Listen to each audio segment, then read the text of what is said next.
Être français en 2024, c'est, dans un pays qui il y a 10 ans seulement se déchirait encore sur le mariage pour tous, pouvoir être Premier ministre en assumant ouvertement son homosexualité.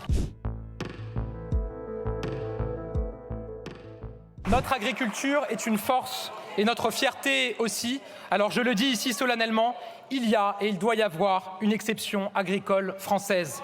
Nous avons une part de nos travailleurs proches du SMIC beaucoup plus importante que nos voisins, c'est un problème. D'abord, nous agirons résolument pour que les branches professionnelles qui continuent à rémunérer en dessous du SMIC remontent ces rémunérations.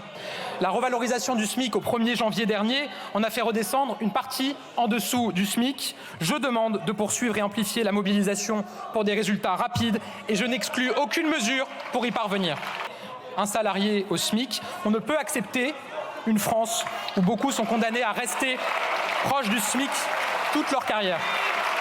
La progression salariale doit toujours permettre de récompenser l'effort et le mérite. Alors oui, j'assume de le dire, il faut désmicardiser la France.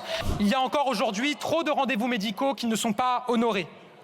Pour les médecins, il est insupportable d'avoir chaque jour des patients qui ont un rendez-vous et qui ne se présentent pas. Pour les Français, il est insupportable de savoir que des millions d'heures sont perdues alors qu'ils attendent parfois des mois pour un rendez-vous.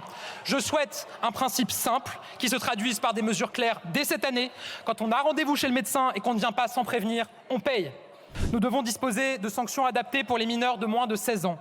Pour eux, on ne peut pas aujourd'hui prononcer de peine de travaux d'intérêt général. Je vous annonce que nous créerons des travaux d'intérêt éducatif qui seront leur équivalent et seront donnés plus facilement que des peines d'intérêt général. Dès le plus jeune âge, il faut en revenir à un principe clair. Tu casses, tu répares, tu salis, tu nettoies, tu défies l'autorité, on t'apprend à la respecter.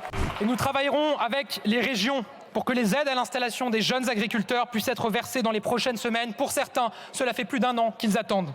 D'ores et déjà, je peux vous dire que nous avons avancé ces derniers jours dans la discussion, dans l'échange avec les agriculteurs et leurs représentants sur une série de sujets. Sur l'élevage, nous avons mis en œuvre un dispositif fiscal qui doit leur permettre de faire face à l'inflation, notamment sur les prix de leurs bêtes.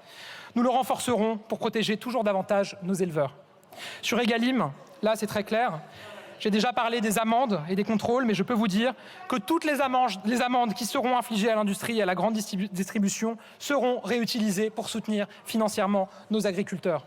Nos viticulteurs souffrent, mais notre filière viticole est notre fierté. Elle fait rayonner la France. Et donc je vous annonce que nous allons débloquer dans les prochains jours des moyens nouveaux avec un fonds d'urgence avant la fin de la semaine pour soutenir nos viticulteurs, particulièrement en Occitanie. Le président de la République a fait de l'égalité entre les femmes et les hommes la grande cause de ces quinquennats.